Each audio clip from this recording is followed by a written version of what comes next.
Estamos gravando. Ao que tudo indica, estamos gravando. E aí, pessoal, tudo bem? Como é que vocês estão? Beleza? Seguinte.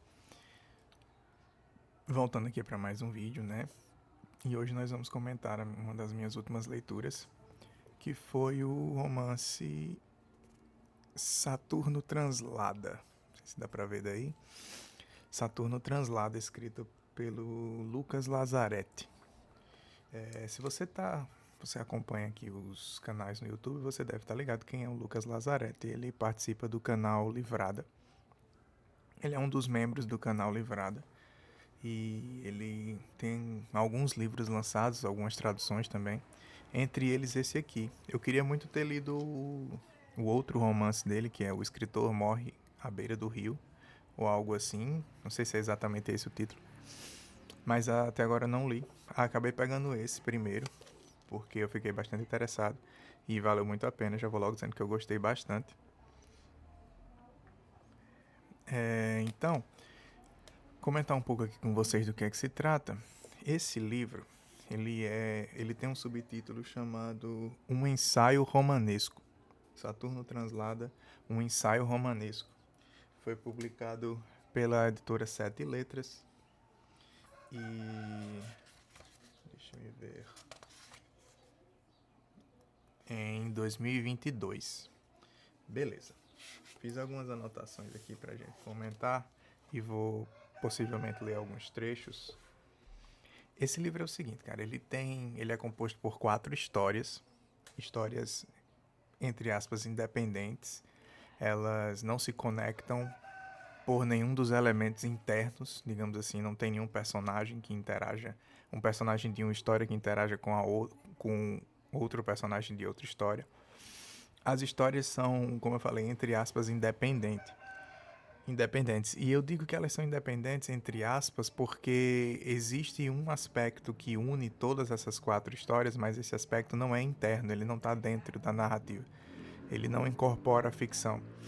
Ele é quase como se fosse um espectro, assim, sabe? Algo de fora, algo que está pairando por ali. E eu já vou dizendo que esse é um dos aspectos mais interessantes do livro. Então, um dos primeiros temas que eu acho que vale a pena mencionar é o problema do...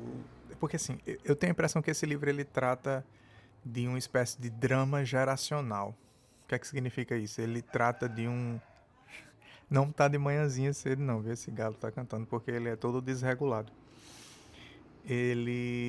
O livro trata de uma espécie de drama geracional de todo mundo, de uma geração muito específica que está fazendo 30 anos, ou próximo dos 30 anos, nesse momento do lançamento do livro ali, de 2000 o livro se passa mais ou menos em 2016, por aí. Então, no Brasil, ele está num contexto sociopolítico muito específico. Então, essas 4 histórias, todas elas se conectar através de alguns temas. Por exemplo, o tema desse cansaço geracional que está em volta de todos esses personagens. Ele tem um trecho que ele fala assim: que idade nós temos? 50? Não. Nem são 30. E desde quando isso ficou assim tão pesado? Cara, não é um livro tranquilo. Primeiro, antes de falar um pouco mais sobre os outros temas, eu acho que esse livro ele tem uma questão bastante séria, porque, por exemplo, ele chegou em mim, que tô mais ou menos nessa faixa aí. Eu fiz 30 anos em 2021, então ele chega em mim de uma forma muito forte, justamente porque eu me identifico muito pelos personagens, não só pela questão da translação de Saturno, dos 30 anos e tudo mais. É mais pela questão do contexto mesmo. Todos esses personagens estão passando por questões que eu conheço muito de perto, entendeu? Então, por exemplo, a questão do cansaço dos 30 anos, a questão da saída do país, a questão do drama acadêmico, drama da formação acadêmica e do emprego pós-formação acadêmica. Então, Dentro dessa questão geracional, o livro ele apresenta, dentro desse drama geracional, o livro apresenta alguns sintomas. Então, por exemplo, é importante você perceber que a primeira história é sobre um relacionamento que não deu mais certo. E nunca fica exatamente claro porque, a não ser pelo aspecto do cansaço. Mas um dos personagens está indo embora do país, ele interage com um personagem que está chegando e ele está terminando esse casamento. E, cara, é uma sensação assim de desolação, sabe? De abandono metafísico quase. É bem pesado mesmo. E a coisa, quando muda o eixo dos elementos literários, ou seja, quando muda os personagens, quando muda o contexto, essa sensação claustrofóbica de desolação e abandono continua. Isso é o genial da coisa, porque não são 4 novelas, não são 4 contos. Eles estão muitíssimo conectados, mesmo sendo histórias diferentes. Isso é fascinante, por isso que se trata-se de um romance.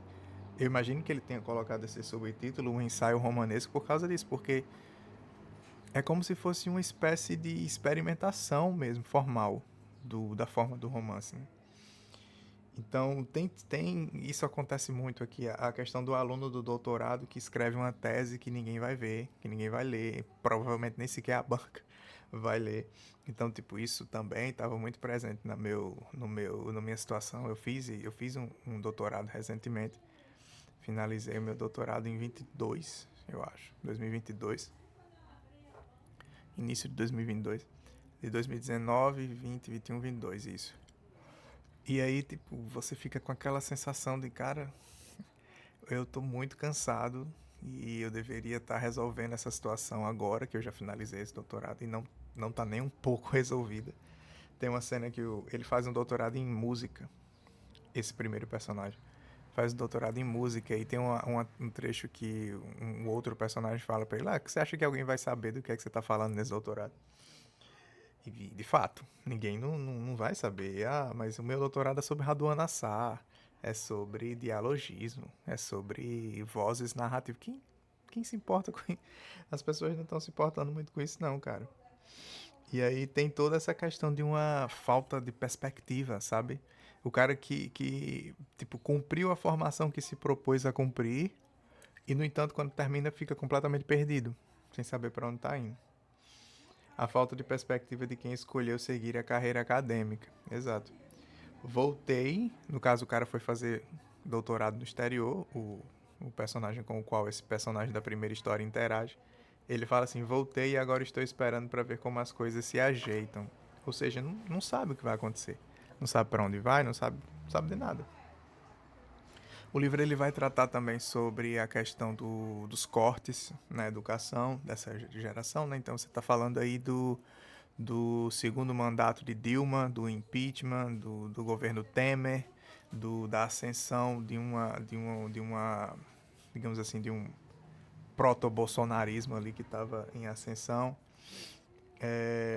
Além da questão do racismo na universidade, tem uma das histórias, a segunda, vai falar de uma personagem que retoma os mesmos temas e angústias da primeira história, ou seja, falta de perspectiva com a sua formação acadêmica, cansaço geracional dos 30 anos, e ela tem mais uma questão que é a questão do racismo. Ela conta uma história horrível, tenebrosa, de uma situação que ela passou com um orientador, se eu não me engano, uma estudiosa da área das ciências, eu acho, ciências biológicas. E, cara, é horrível o que essa mulher passa, e ela vai narrando pro interlocutor dela. Então, é muito interessante como ele conecta todos esses temas, como se todos eles fossem peças de um mal-estar geral, geral, completamente geral. Um mal-estar que vem de uma geração que se frustrou, porque, veja bem, a gente vive num contexto em que a projeção da carreira acadêmica era o futuro lógico para quem estava saindo do ensino médio, como se isso fosse lhe dar uma garantia de perspectiva na vida, e não deu, né? Então, é uma geração que se frustrou ao perceber que essa é a mentalidade do Brasil. E ela fala isso, a segunda narrativa. É que a educação, isso é cruel, porque faz todo sentido. Ela chega. Um dos aspectos que mostram esse cansaço, esse desânimo, essa desolação dessa personagem é o fato de que ela percebe que a educação no Brasil, e isso como cosmovisão mesmo, a educação serve para ganhar bons salários. Então, tipo assim, você não se propõe a desenvolver um nível avançado de educação para fazer alguma mudança social ou para produzir algum tipo de produto cultural, não.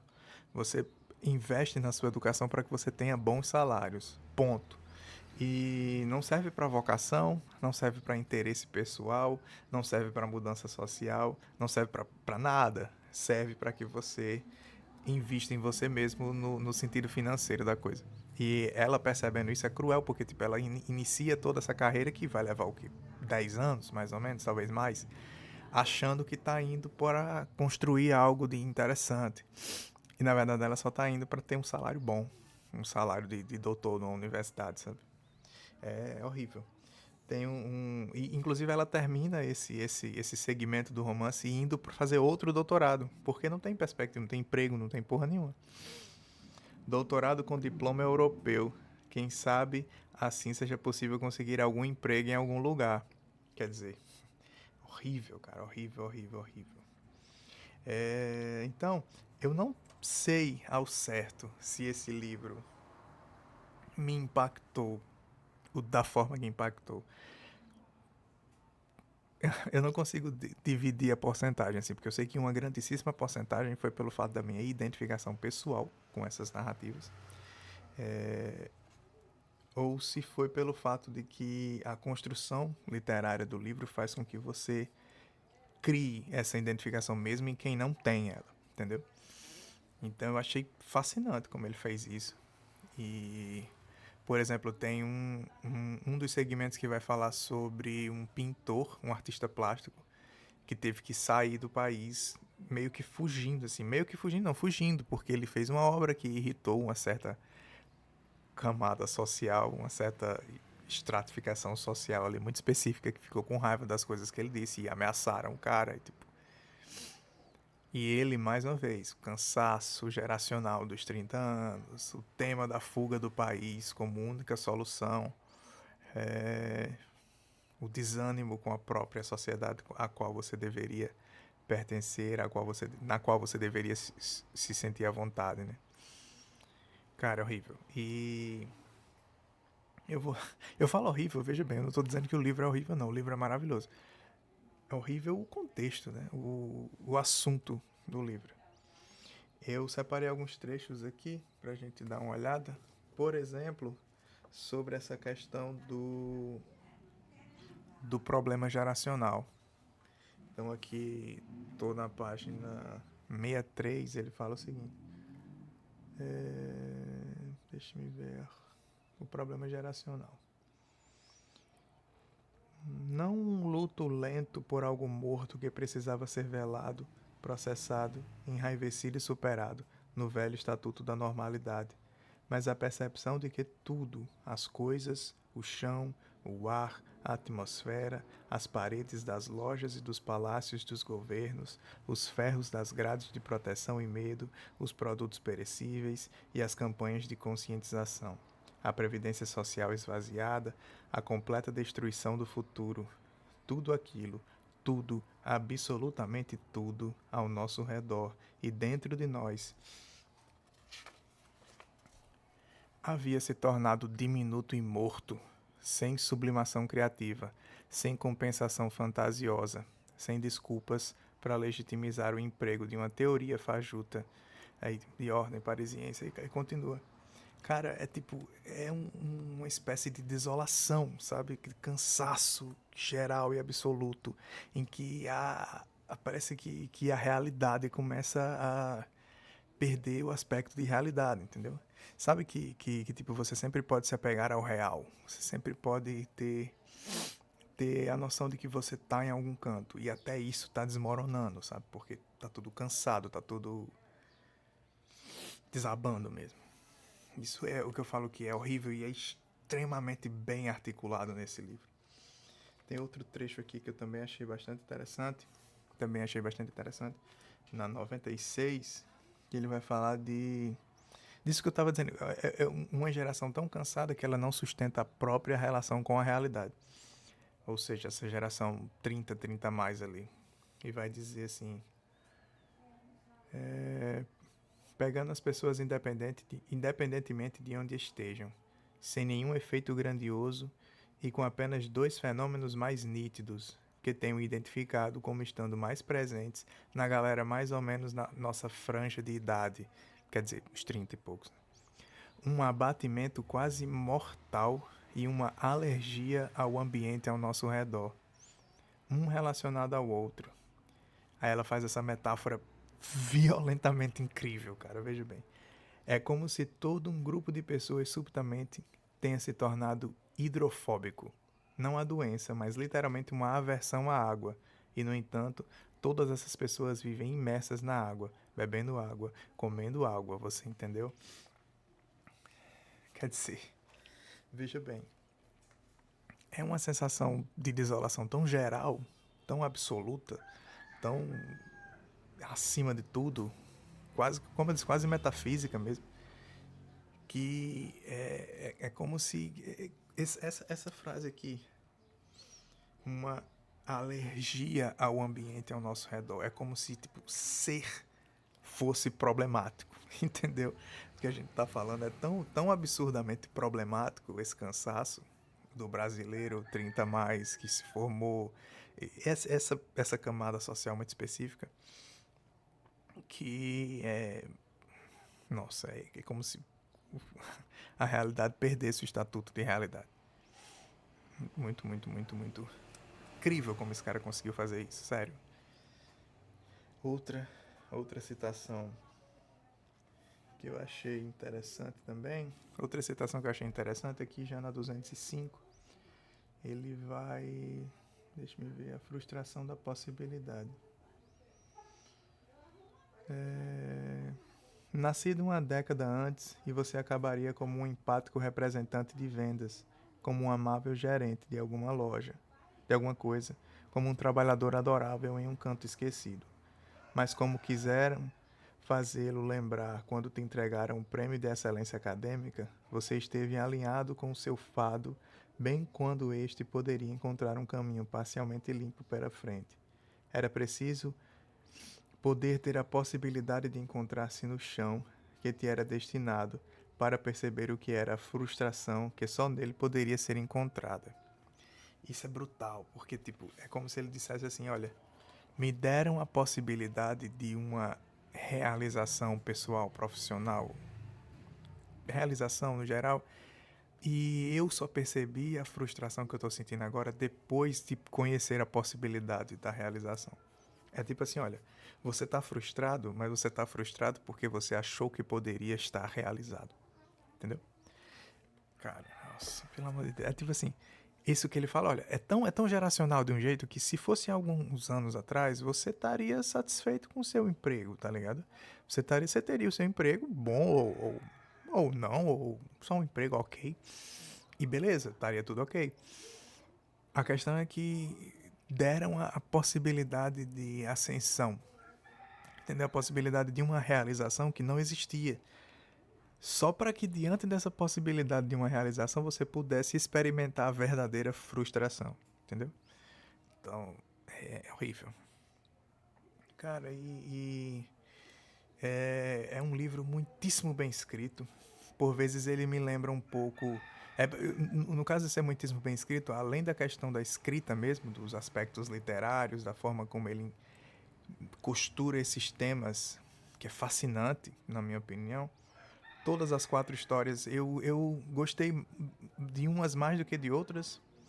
Algumas, acho que a terceira história deu uma esfriada quando eu tava lendo, mas a última, nossa, a última é muito cruel, nossa.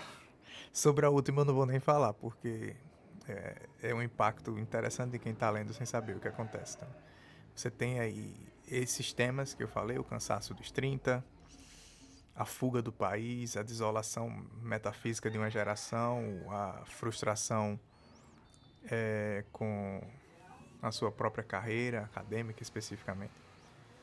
E é um livro que, se você tá nesse contexto, ele vai chegar em você com uma pancada realmente muito forte. Então, por vezes eu tava lendo assim, parava e refletia um pouco. Se você não tá lendo, é interessante perceber. Não tá lendo não, se você não tá nesse contexto, também vale muito a pena para ter noção de que é um livro que está muitíssimo consciente da sua própria realidade, do seu próprio contexto. Ele sabe de onde ele está vindo, ele sabe a qual local ele pertence. Mais ou menos como a última vez que eu li algo assim foi quando eu li o Marrom e Amarelo, por exemplo, que era algo extremamente do nosso tempo, sabe? Isso é fascinante também. Beleza, pessoal. Então é isso. Esse livro, mais uma vez, vou dizer, não é good vibes. Ele é bem pesadinho, mas vale muitíssimo a pena, certo? Então, vou ficando por aqui. Vou ver se gravo outro vídeo da outra leitura que eu fiz recentemente.